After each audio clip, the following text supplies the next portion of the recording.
Welcome to Cleveland State. Welcome to one of 3 locations of the Levin College of Public Affairs and Education. I'm Jill Gordon. I have the pleasure of serving as dean. Today is to me like the mark of a beginning of the next generation of what we do here at Cleveland State. I have to thank Stephanie Brooks, Dean of the College of Health. She said, why aren't we doing this? Because at our former institutions, we had this designation. So we were she was the idea maker, we were the co-conspirators, but the work really goes to our faculty champions, Mary, Eric, Laura, and Wynn. Thank you for getting us to this place today.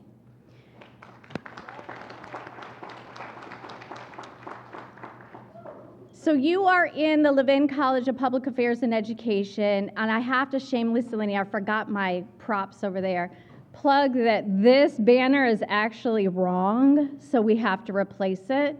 We are now number 3 in urban policy across the U.S.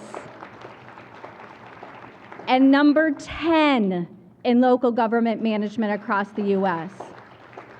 And dare I say, Levin Leads that started when I came here, we really center stories on those 2 areas. I'm gonna say it's not causation, but there's a correlation. So we continue to tell the amazing work that happens in Levin.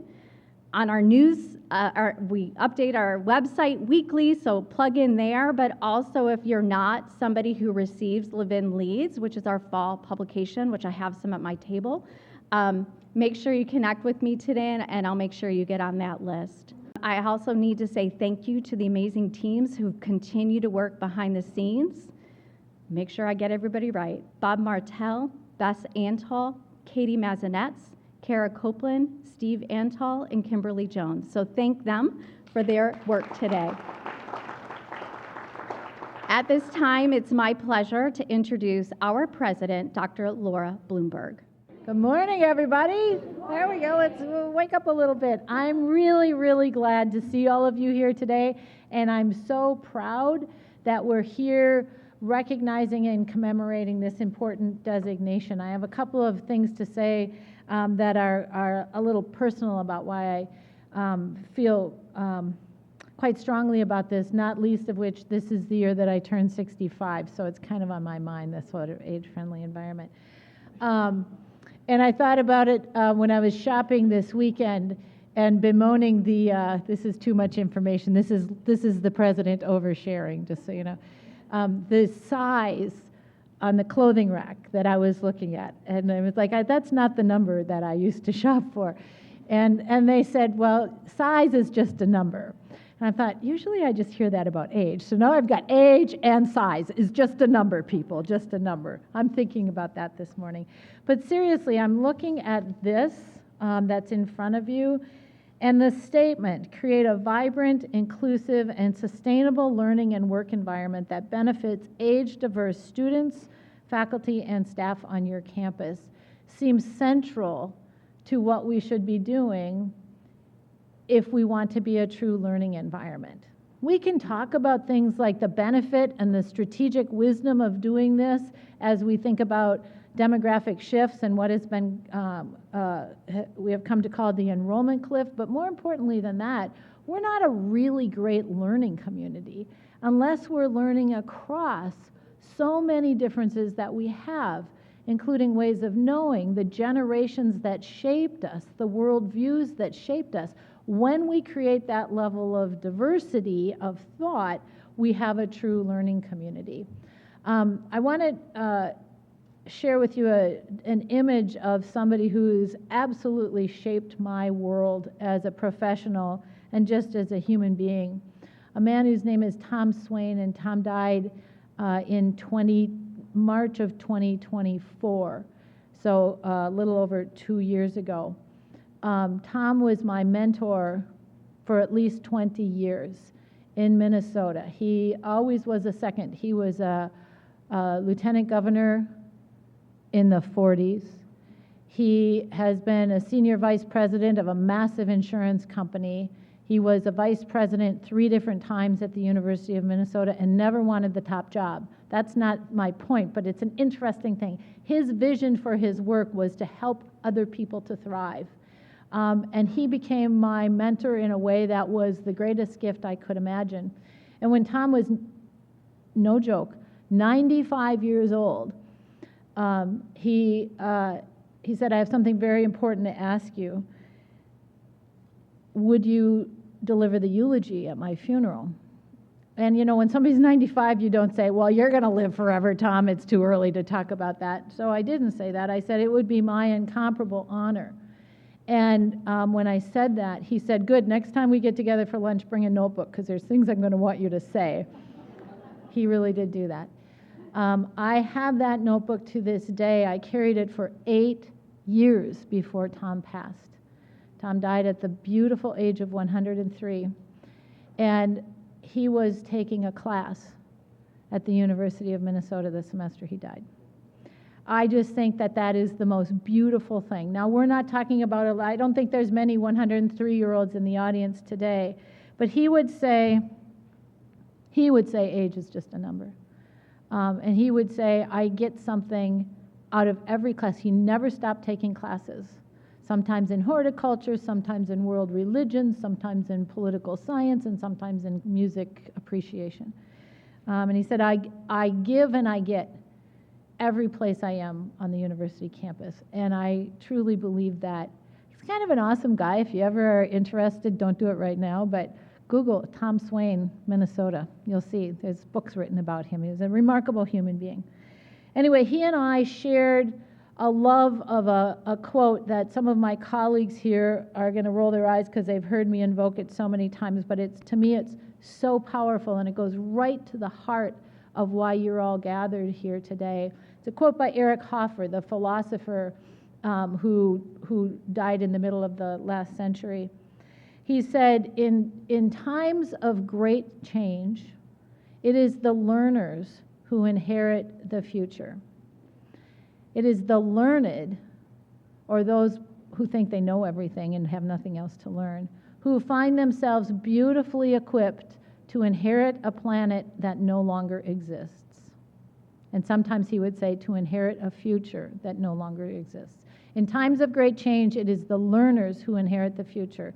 It is the learned who find themselves beautifully equipped to inherit a future that no longer exists. Change is all around us every single day, and when we are all seeing ourselves as learners, not only at a university, but in life, empowered by or enabled by what we can offer in a university like Cleveland State, we will inherit the future together because we do it in a way that is age diverse, ways of knowing, ways of thinking diverse, and it enriches us all. That's why I'm so excited to see today come. I'm proud of my colleagues who got us to this point, and for those of you who are community partners, or as the conversation I was just having with a table mate, somebody who's retired from here and coming back, I welcome you. Let's make this an inclusive, welcoming environment for all members of our community. Thanks very much.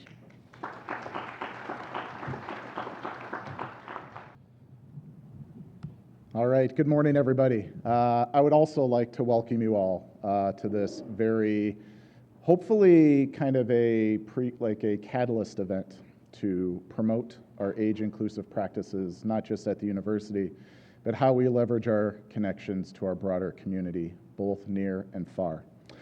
I'm going to be giving you a few remarks about a bit of the genesis behind the process by which we obtained our age-friendly, I'm also saying age-inclusive designation. Thank you to our keynote speaker, Dr. Silverstein. I'm Eric Allard.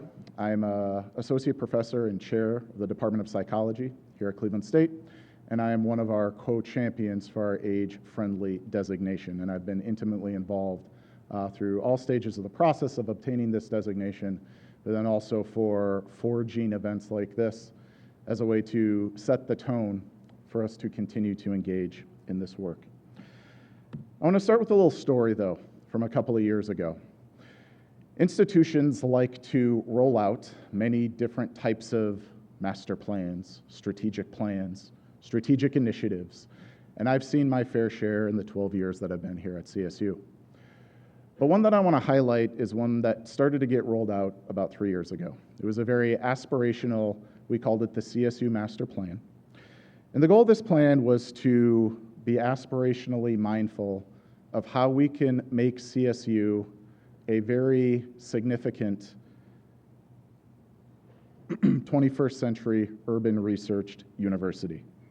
With a particular focus, and this was on our literature at the time, serving as a campus for all, underline all. So I attended a town hall that discussed the rollout of this master plan. This, I believe, was in February of 2023, hosted by our then chief financial officer. Toward the end of this Q&A period, a gentleman a couple of rows back from me, older gentleman, stood up and he said, essentially, I'm paraphrasing, I saw one of the earlier slides that the plan is to ensure that Cleveland State is a campus that serves everyone. Now, many of our CSU neighbors include many older residents right in your backyard. I was surprised that this plan did not make mention, if it is to be a campus for all, Cleveland's vast and vibrant older adult population. How can CSU serve them? Now that interaction has stuck with me over these past few years as we've gone into formalizing that call by that gentleman to make us truly a campus for all. Now, little did they know at that time, CSU is engaging in those practices. We are promoting age-inclusive, age-friendly, and age-conscious curriculum, policies, and community engagement. The problem is we are very poor communicators of those. We do not promote them effectively. So that's part of why we're here today. That's part of why we have this event today, to signal and to show that we are committed to being that campus for all. So in the intervening 3 years since that exchange, we are moving, thankfully, strongly in that direction. So let me give you a little bit of background of the AFU, Age-Friendly University Global Network, of which we became a designee last summer. So the Age-Friendly University Global Network, some of you will have probably did a bit of a perusal of the website. We provided information in the promotional materials for this event.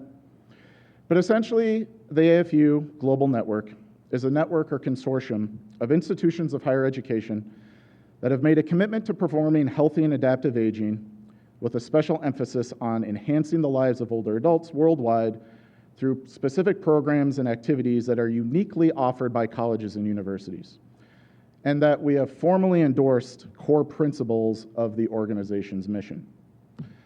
Now, this started back in 2012. There was a convening working group at Dublin City University that helped devise 10 core principles to be endorsed by representative institutions. And they were informed by the World Health Organization's Age-Friendly Cities program. This formalized the establishment of the AFU Global Network that was started by 3 universities, Dublin City University, Arizona State here in the US, as well as, the University, Strathclyde University in Scotland. Cleveland State is the 4th university in the state of Ohio to obtain this designation, along with our peers, the University of Akron, Miami University, and the University of Cincinnati. So we are currently joining over 140 institutions that have obtained this designation worldwide and continues to grow.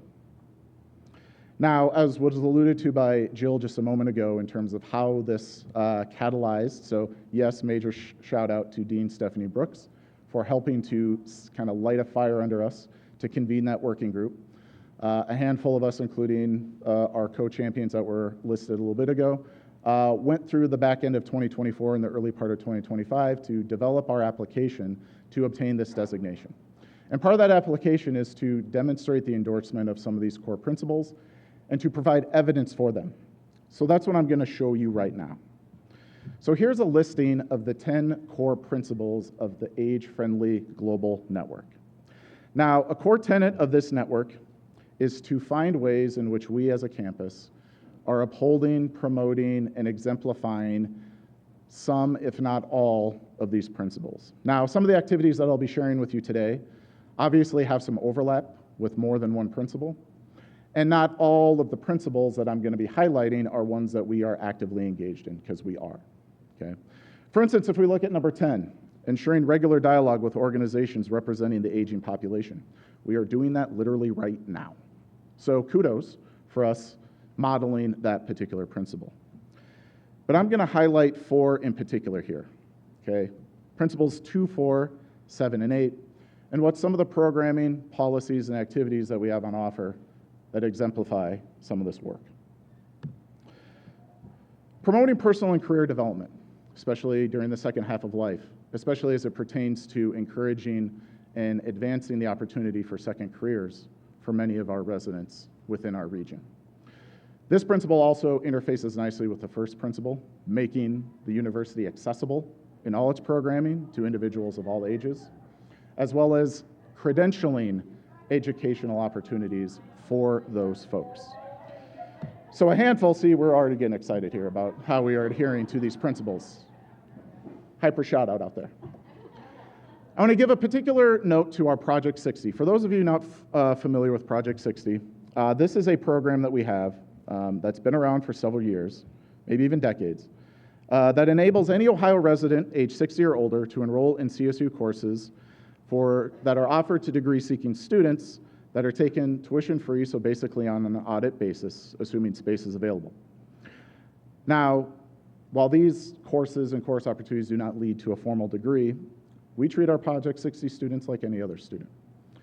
We give them the opportunity to avail themselves of the various resources that we have available, including access to our libraries, our recreational center, student resources, student clubs and organizations, and the like. So we integrate our Project 60 students heavily within our environment. I personally, and some of you instructors maybe have had Project 60 students come into your classroom as students. I have had these students come into the classes that I've taught. And I can say without a doubt that their presence has allowed me to witness how they have made a more enriching, interactive environment within my classroom. Now, while the Project 60 program, highly beneficial to us, and we could argue that it maybe falls along the ethos of learning for learning's sake, we also have curricular offerings that do lead to specific credentials that are welcome and should be promoted to our folks of all ages, particularly our older residents. So we have a variety of degree programs across various colleges in the institution, including our general studies degree program that has just recently been on the books very shortly, to allow for direct pathways for folks with some amount of collegiate experience or workforce experience to find an expedited pathway to a degree that can elevate their upward mobility in the workforce. The College of Health has a bachelor's degree completion track in the Department of Health Sciences and Human Performance. Our Business College has a Bachelor of Arts degree completion program on offer. And then our Levin College here has assessment and accreditation of prior learning experience for adult learners to leverage workforce experience as well as prior formal learning credit generation to advance opportunities for their career and beyond. Whoops.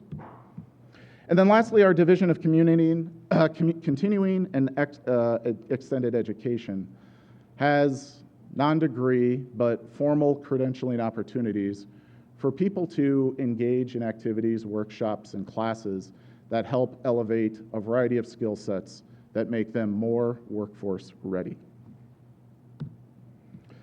Our next principle, promoting intergenerational learning, is also something that we advocate and highlighted in our application. And here's just a smattering of different options in which we look at reciprocal engagement between our learners and learned, as President Bloomberg articulately noted, as a way for us to interface directly and get bi-directional coordination and learning opportunities for all. Another key component is increasing our understanding of the longevity dividend, okay? So within this principle, we're proud to highlight programming and curricula that is directly tied to creating experts in the field of aging as a way to promote the societal importance of the second half of life. One that is particularly near and dear to my heart. This is actually the reason that I'm at CSU to begin with, as I was hired to be a faculty member within this program, and that's our PhD program in adult development and aging within the Department of Psychology. This program trains the next generation of scientists to become experts in the psychology of human aging and prepares students for careers as researchers and scholars in a variety of settings, including higher education, medical centers, government agencies, as well as research institutes. And this program does a great job of advocating for community engagement through formal programming like research fellowships, through our partnership with the Benjamin Rose Institute on Aging, as well as many of our students working within their young professional council. We also have undergraduate and graduate certificates in gerontology through the College of Health that are open to all students in all disciplines to make sure that our learners that are going out into the workforce can best interface and integrate with the needs of our aging population across all disciplines, particularly within our health professions domain. And then finally, I'm going to shout out one of our co-champions, Laura Hoffman, in her Seminar in Aging in the Healthcare System class in the College of Law. Again, making sure that our student professionals going out into law practice are able to navigate very complicated and very challenging systems that have immense consequences for living and aging well. And then finally, we are tasked with trying to enhance the access to health and wellness programs, as well as our art and cultural activities across the university. This includes training our students, but more importantly, making our services accessible and available to people who don't necessarily have a CSU affiliation. Some of these definitely are, as I will highlight in just a moment, but this is truly where we can be advancing inclusive practices. Just a few that we have on offer: our speech and hearing clinic, which provides direct services to individuals of all ages, hearing testing, hearing aid disbursement, as well as different interventions for vestibular challenges. We also have a variety of other clinics for some of our allied health professional students to look at advocating bone health, hearing health, as well as other health initiatives. We also have, through our library partners, the Friends of the Michael Schwartz Library, many community events that are open to faculty, staff, students, alumni, and the general community to bring people to enhance social and intellectual engagement through lecture series, as well as various off-site events. We noted that we have some retired CSU professional staff and faculty in our midst today. We have a very active retired faculty and professional staff association that also provides programming to maintain that connection to CSU. Our Alumni Association is an extremely important partner for engaging in age-inclusive practices.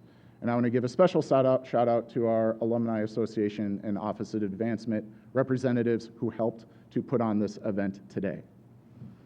And last but not least, we provide discounted rates for our various cultural and athletic opportunities across campus, whether that be our theater and dance performances, our choral and musical performances, as well as our 14 intercollegiate athletic teams.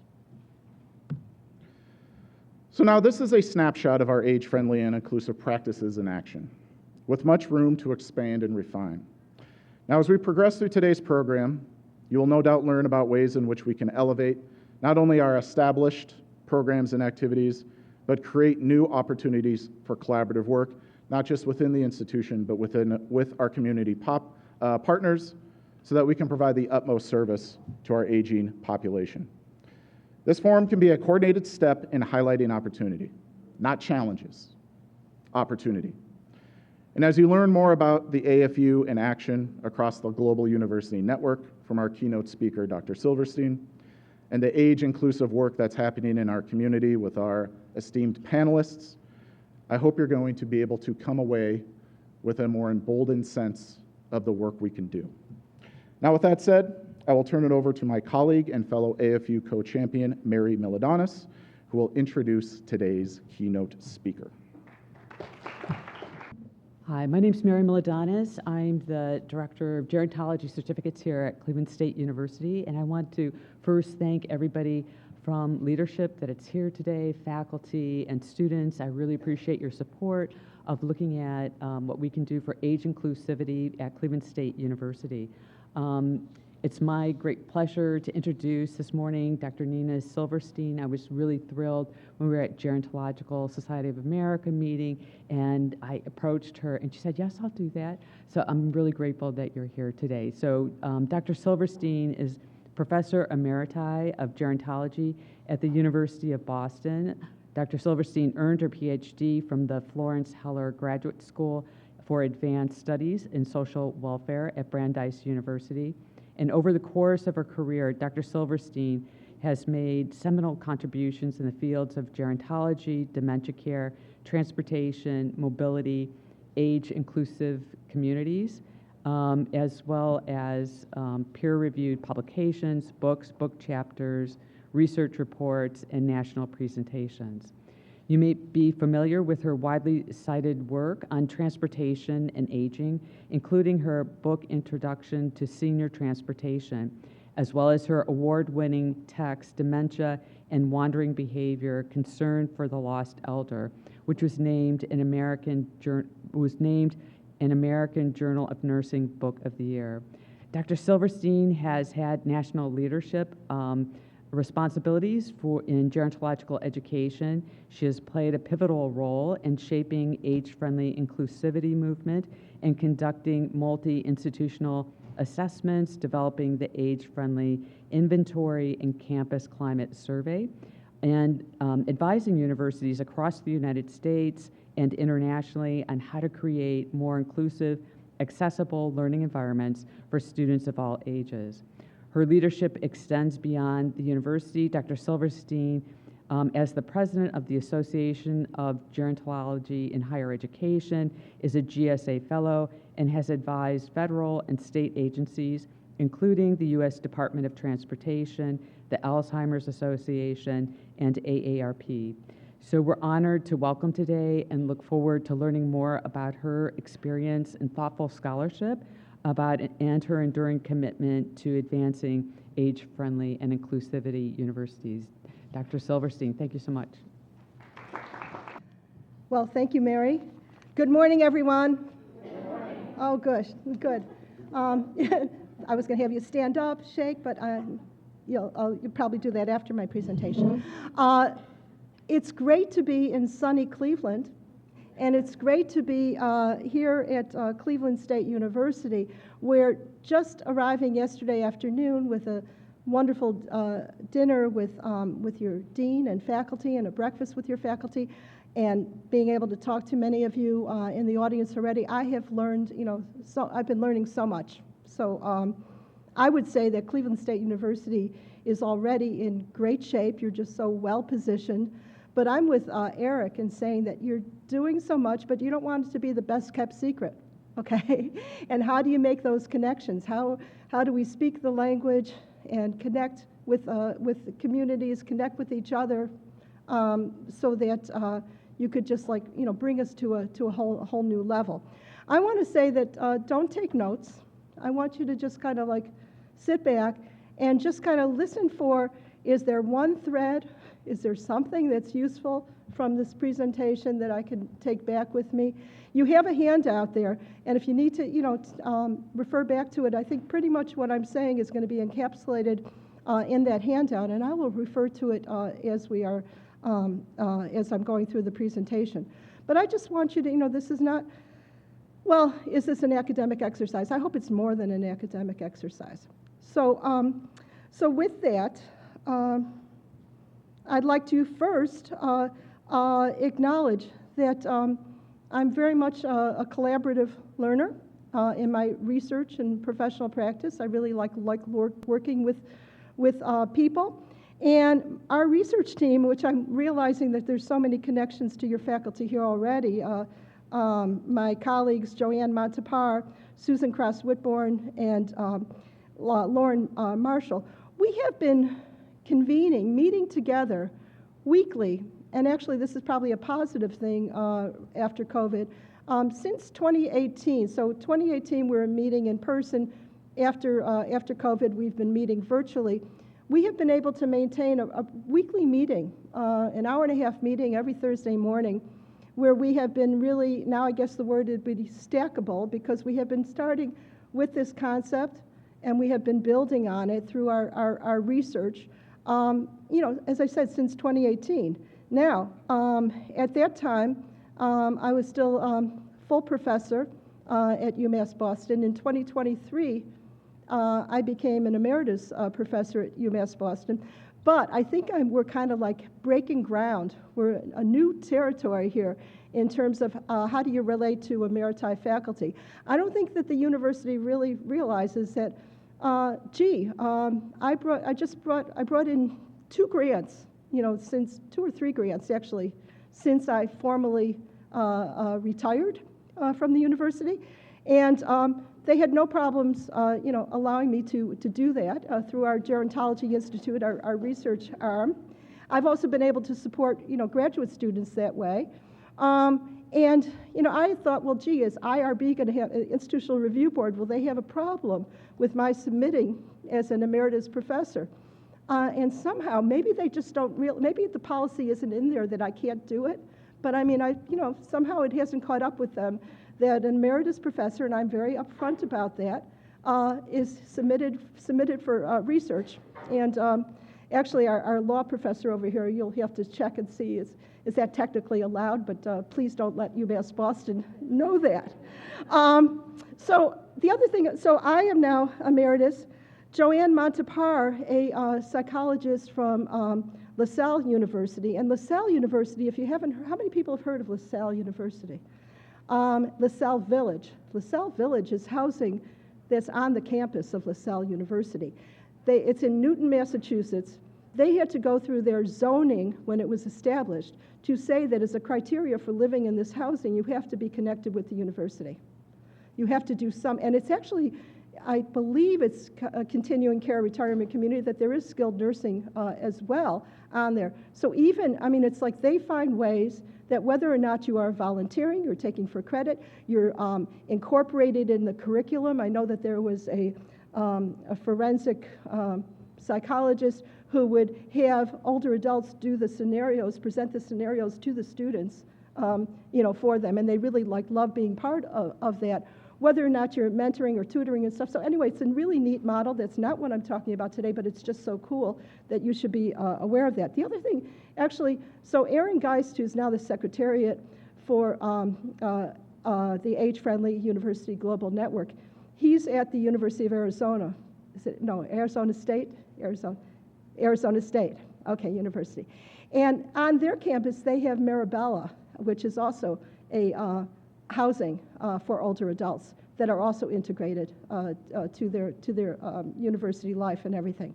So those are, and actually, being a graduate student in the 1970s, the big deal then was Syracuse University had a dormitory, a tower, where they had older adults and intergenerational people, students and older adults living together at that point. I don't think that survived, but I mean, it's like people have been thinking about this. It's a good idea, but it really needs to be able to take off more. The other thing, so Susan Kraus-Whitbourne, Susan, like anything else, even if you're in the same neighborhood, you, even in the same university, well, actually, she was at UMass Amherst, I was at UMass Boston. It was at a gerontology meeting where I connected with her, and she said she's retiring from UMass Amherst, but she wants to continue teaching or continue to be involved.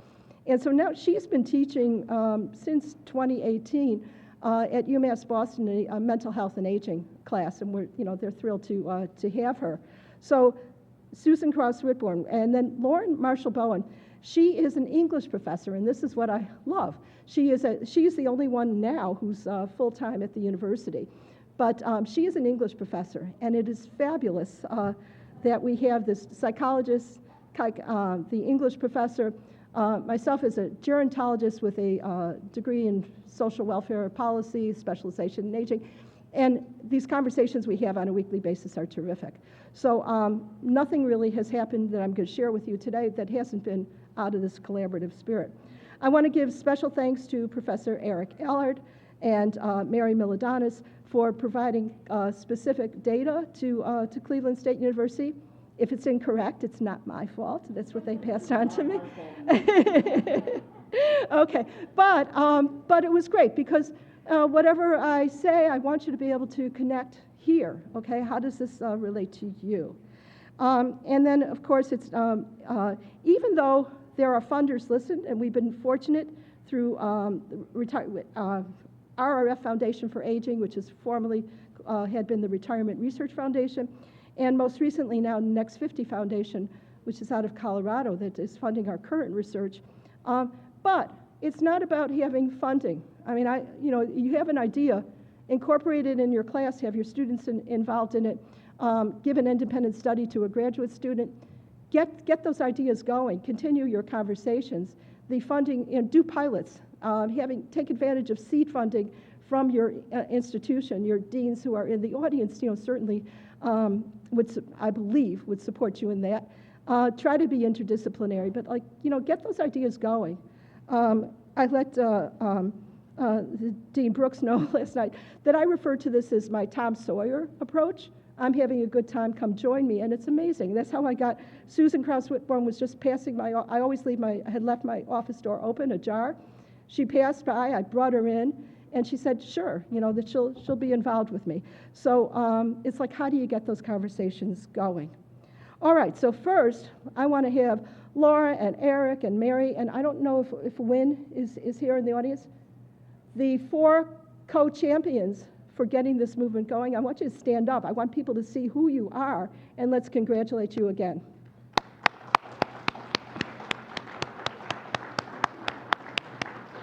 So these are the people that you connect with after this meeting and say, hey, I want to be involved with this. So, I'm talking to you ultimately about culture change in higher education, okay? Culture change in higher education. Higher education wasn't designed for longevity, but we contend that longevity is actually transforming higher education. It's happening. It is here. It's already. You don't have to look for it. It is here. My colleague Joanne and I, we were asked by the TIA Foundation to work with them on a report, Learners for Life, the Future of Higher Education in the Era of Longevity. And we worked with them. This report was issued by them in December of 2025. And it really just, it points to, it's more, when we think about the motivations for, yes, there's the joy of learning, but then there's also the expressive needs, but there's also the instrumental skill and knowledge building that we know are motivations for returning back to a campus. And they couldn't be more truer than ever as they are today. And I'm going to talk to you about what I liked about working with others on that report is that they use the term touch points. And I'm going to talk to you about touch points as to, why should a university really care? And I'd also say to you, it's like, okay, you got your designation, so now what? Now what? All right, so I want to be able to answer that. At the same time, it's like other people across the world are thinking about this as well. And, lo and behold, UNESCO, came out, lifelong learning and imperative for higher education. And because of our involvement with intergenerational and with age inclusivity and everything, we did get contacted by, I knew this was going to happen. So UNESCO reached out to us to work with them on one report already, which had to do with their community learning centers in 5 different countries and everything. But now they're also talking about doing an evaluation of these learning centers that they're developing in Africa. We're still working with them in communication. So people are thinking about this. A lot of this is obvious. Why now? Our population is older and more age diverse than ever. In fact, and I'm going to read this, I wanted to make sure that I get this statistic correct. 2 out of every 5 college students are older than age 22, which is about 40%. Close to 70% of college students have full-time or part-time jobs while enrolled in courses. That's an increase from 60% in 2016. And many are enrolled part-time, and 19% have children. That's from a report. That's from a report, the New Majority Learner Report 2025 by Tucker, Goodwin, and Alexander. So, those are facts. Those are data. You heard mention of the enrollment cliff, and I think it's, certainly many of us think it could be an economic lift. And it's, aging is good business, and administrators should really be thinking about this. There has been a 13% decrease of traditional age college population, and by traditional age, I would say 18 to 22. By 2041, there will be a 13% decrease in those traditional age students. And I'd like you to be thinking about, are we still just, focusing, recruiting, promoting education for that 18 to 22-year-old, okay? Recognizing that there are people throughout their lifespan who will be interested in, or they might not even recognize it, but we should recognize it and make them see those connections are that, yes, you belong here. Yes, we welcome you. So lifelong learners, and again, when we started our work, people would say, oh, well, we have a Lifelong Learning Institute. You're talking about, we have that, we have the, Osher Lifelong Learning Institute. We have that and everything. So you're talking about those people. Or you want to talk to the people in gerontology. Or you want to, no. We're talking about the entire university. And it's not just about the joy of learning, but as I said, it's both professional and personal development, okay? Now, faculty and staff, lo and behold, are aging in place on their campuses. I like to refer this as to a naturally occurring aging in place working environment. Your faculty and staff are aging in place. How well does this campus environment, university environment, work for them? And ageism continues to be pervasive and persuasive as well, but it is pervasive, and it's that that internalized ageism as well as the ageism that people experience or observe, and that it's accepted, like greeting cards. It's accepted to see that ageist language in greeting cards, or every other place where people think it's just okay. I can remember in the area of transportation when I first heard from a law enforcement official who referred to Q-tips. So what are Q-tips? Q-tips are gray heads, sitting too low in their seat, driving. So, I mean, it's like, hey, ha, ha, ha. This is not funny, but this is like prevalent. And we contend that age inclusivity really does benefit everyone. So I talked about touch points. Now we think in terms of students, and there's several touch points. You definitely, I heard you've got already some great work going on in terms of people, not only people entering, but re-entering the workforce. Gating training or certifications needed for new types of work. Why are people coming to campus? What are they looking for? Clearly adapting to new technologies, including AI, pivoting from one career to another. So we think in terms of second careers. I would say we even think in terms of third careers. So, so I'll give you a personal example. My husband, married to a gerontologist, is now on his third career. He, PhD in environmental engineering, was working in corporate consulting. In 2004, I had a sabbatical with National Highway Traffic Safety Administration, and I combined it with the Alzheimer's Association Public Policy Division in DC.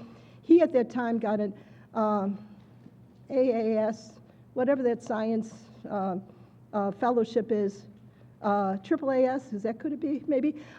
Fellowship, and he was with the EPA for 2 years. And then he just didn't want to return back to what he was the corporate world. I said, well, what do you want to do? He said, I'd really like to teach high school.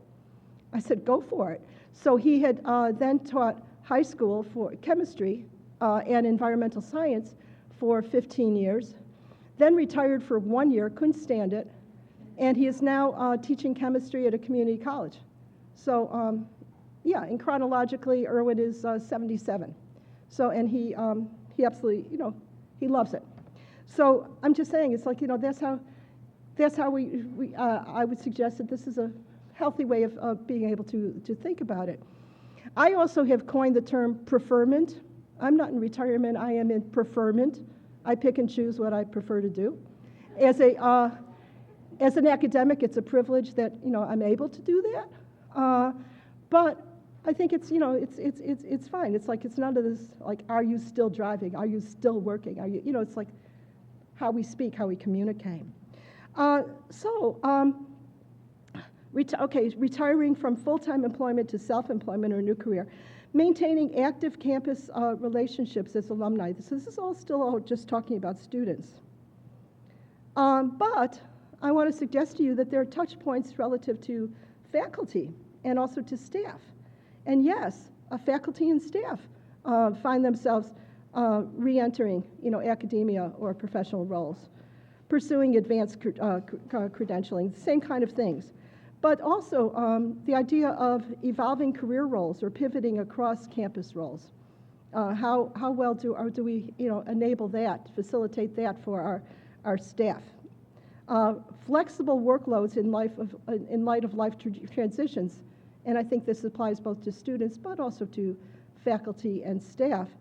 And retiring, but continue, my example, into continued professional engagement. Now, there was a policy on campus that I only learned about from word of mouth from another faculty member. Very few people took advantage of it. I did a 2-year phased retirement, okay, which meant that my teaching load was reduced, but my pension wasn't. That it was like based. I made sure that was protected as a state, and it really it was good. It actually happened to have coincided with COVID, and also some, not only caregiving responsibilities, but I will also let you know personally, cancer. But it wasn't because of the chemo and stuff like that. I had made this decision before. Anyway, so how many people know about, is there a phased retirement option on this campus? Yes? How many people know about that? Okay, you see? All right, so that's, point in fact. And then continued engagement on campus after retiring. You should watch me on time, okay? So, all right. The continued engagement on campus after retiring. So there is a international and maritime network, and it's out of the convener is out of Slovenia. And these quarterly meetings have been incredibly enlightening to me, and they also involved a lot of people from the retirement associations and in from the United States, actually, well, in any event. So the big hot issue with them has to do with retaining email accounts. And on many different campuses, there are just different levels of whether you're a maritime, retired, staff, and what level, whether or not you're able to retain an account. Now, I thought that the universities would definitely keep all email accounts because they want your donations and everything. But apparently that's not the case. Or the IT support or access to, there's a colleague in Australia who said he would like access to bibliographic databases. He can't get that, So, gosh, and then I started learning, so I'm saying it's a big hot issue among retirement association, well, at least among this network, about what this looks like. Apparently in Europe it's a lot worse. We're pretty good in the United States in the most cases, and in Canada they're pretty good, but it's definitely something to look into. Okay, so this just is one snapshot of where we're at in terms, and you might not be able, don't worry about seeing the numbers, but if you look at the royal blue and the darker color on top. So the royal blue is the 20 to 34-year-old, and the other one is, the higher one is 35 years and older. And the first bar in each case is one is full-time, and then the other is graduate. In the first case, it's undergraduate and graduate, then full-time and part-time, then full-time and part-time among graduates and then undergraduates. The larger thing that you're taking away from here is that you're seeing these darker bars are getting bigger, right? And where are they bigger? So I mean, it's just recognizing like who's on your campus now. So this is from census data, 2022 October enrollment tables for from the census. So it's like there are still people who are thinking in terms of the newly minted high school graduate going off to college. And I'm saying that to you that no, we need to like change that mindset. So I have a question for you. And the question is, thinking about your campus community, faculty, staff, and students here at Cleveland State University, how many people do you think are age 55 and older? Show of hands? Take a guess. In this case, there are wrong answers, but take a guess. Oh, anyone? Come on. Yes? 32%. Well, 32. Well, give me a number. I don't have it in terms of, give me an actual number, a frequency. 50. How many? 50. Just 50 individuals? No. 50. Okay. Anyone? I would say it is higher than that. Anybody? Anyone else? 120. Another number? 200. Yes. Okay, we're closer. As of spring 2026, the current semester, 1,236 individuals in this campus community are age 55 or older. So how does that break down? And this is where Eric was very helpful with these data, and I thank whomever you got it from. So 1,163 are age 55 and older, and then you add the 73 who are currently enrolled in Project 60, okay? So that's that. But then when we look at staff, and here's where the percentages would help, 34% of your staff are currently age 55 or older. Faculty, it was interesting, and I extended to one digit because the numbers were so close. Among full-time, it's 39%, and among part-time, it's 39% of your faculty who are age 55 and older. So, of your students, now, the reason I have 25 is that we think in terms of 25 and older, and I'm not, it's not a great term, non-traditional, but that's the number that is defined as a student who is 25 and older is non-traditional. But don't continue to use that term, but just know I'm not talking about the 18 to 22 or 24. So 43% are age 25 and older, with about 2% who are age 55 and older. All right, so now that brings us to what the response has been. And we heard from Eric the beginnings of the Age-Friendly University Global Network with the 10 principles. I came back to our campus after being president of the Academy for Gerontology and Higher Education, having them endorse these principles. And I say, okay, I'm back on my campus. Now what? And my what was to operationalize those principles. So what do those principles mean? How will you know that you've actually achieved them? And that's where I started in 2018 with getting my group together, and we worked with a intergenerational work group, and we came up with we did interviews of all departments. Well, actually, not all departments. Let's see, we did I think 19 different units across our campus, from facilities to career counseling to the provost's office, to everything. And we came up with these like statements of like what would, what's happening there, what would make this like what's already in place. And then we created this model. And so you have the model in the handout. On the front page, you have the model that we came up with, which we call the domains of age-inclusive practices. All right? And so this is our framework. This is our research model. But what distinguishes us from going beyond the principles is that we feel the principles are really focused on the student. Our lens is the faculty, staff, and student, and I would extend that even more to the surrounding communities, the outside communities. And so really thinking in a much broader way. So we then created, and it's the Inventory and Campus Climate Survey. And this has been published, but not only has the tool been published, we have this tool available to you for anyone to use on the Gerontological Society of America website, and I'll give that information to you later. Not only do we have the tool, but we actually have the syntax for doing the analysis and the scoring and everything. So it's all there for you should you want to do it.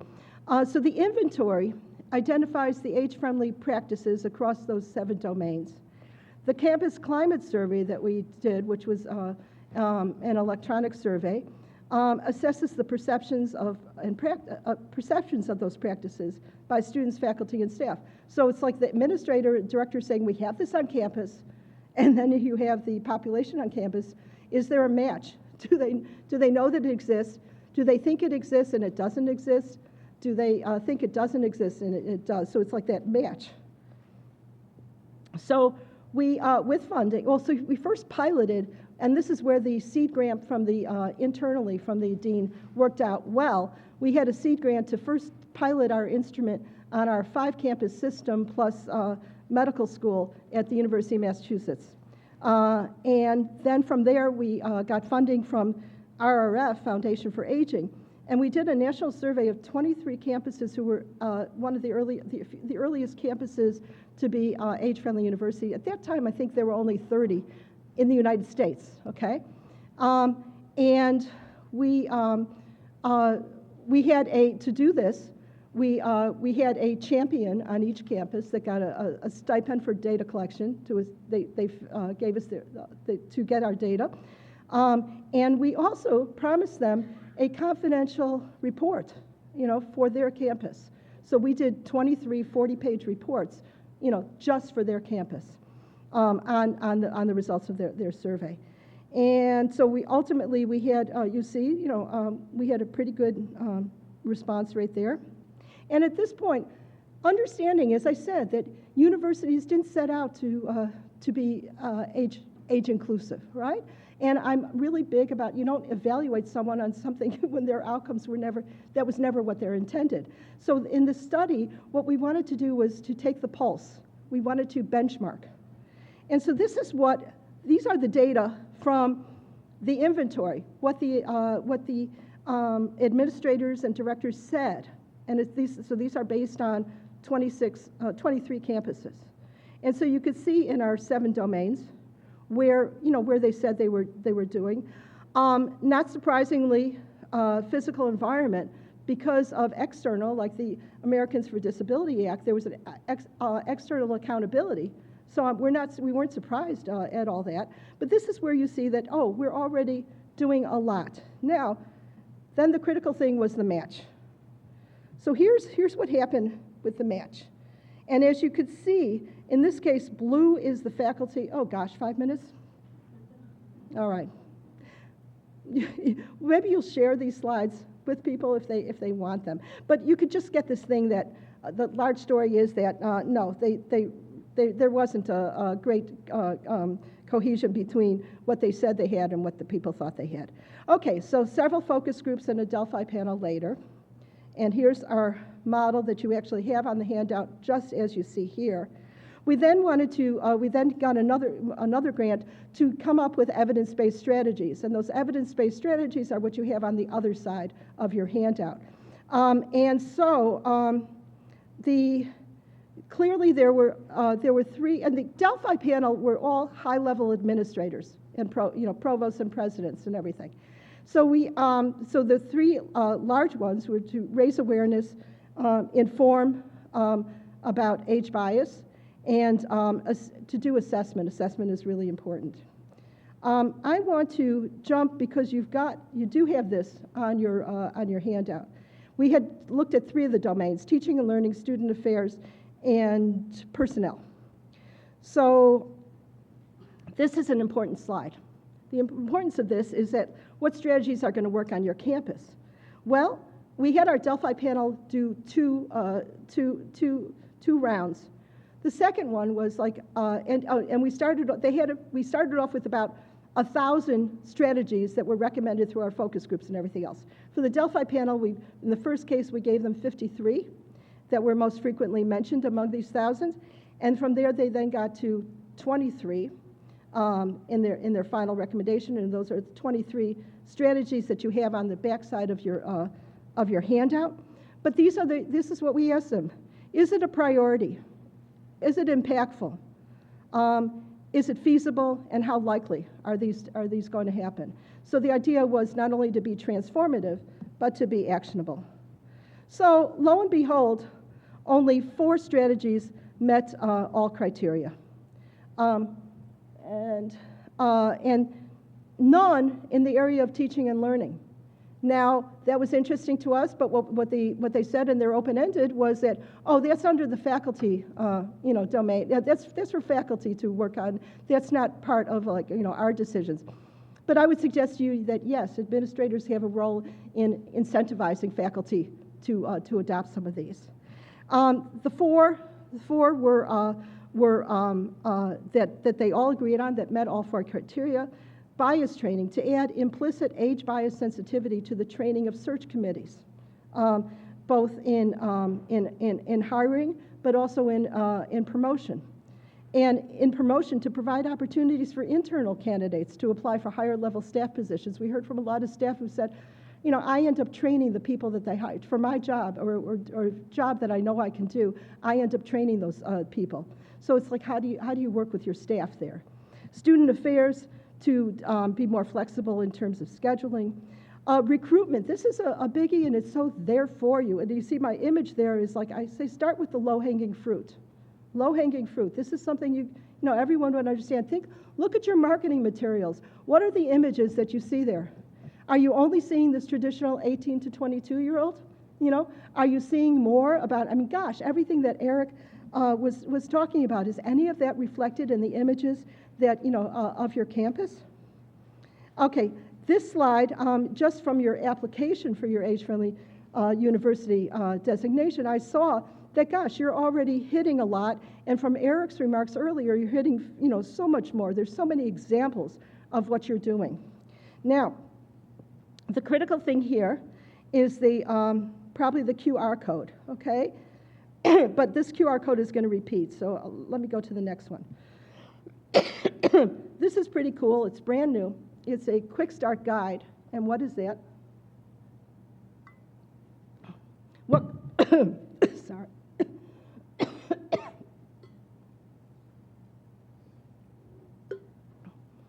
How do we communicate? This is it.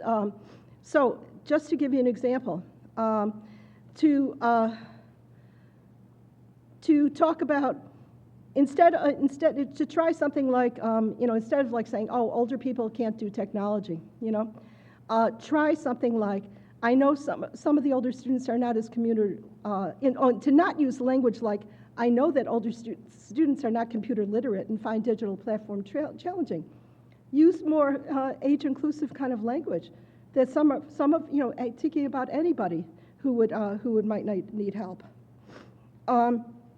And this is great. Instead of saying our programs are designed for recent high school grads ready to start their journey, why don't you try our programs welcome learners at all stages of life and career? And instead of saying, gee, what made you decide to come back to school at your age?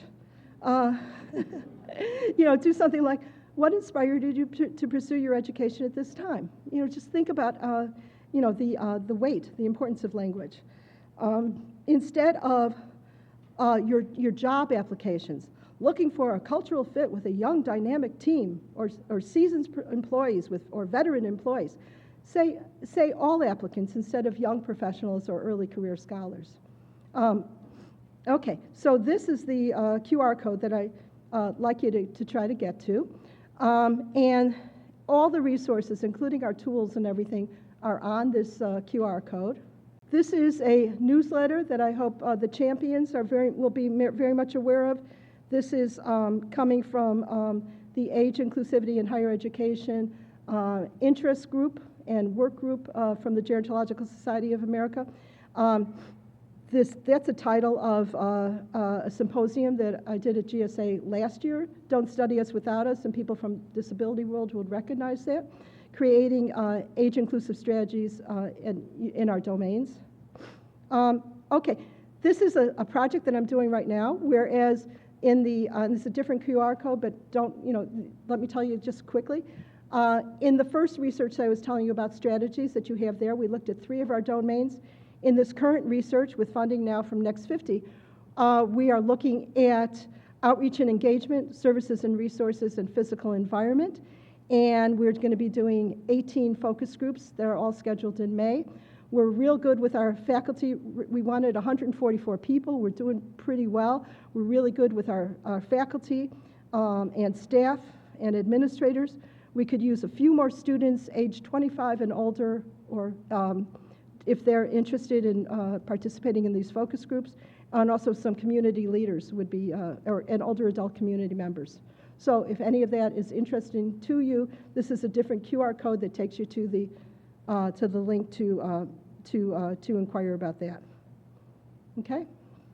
And our final takeaway message, age inclusivity becomes lasting when it's embedded, when it's shared, when it's measured, and when it's adaptable.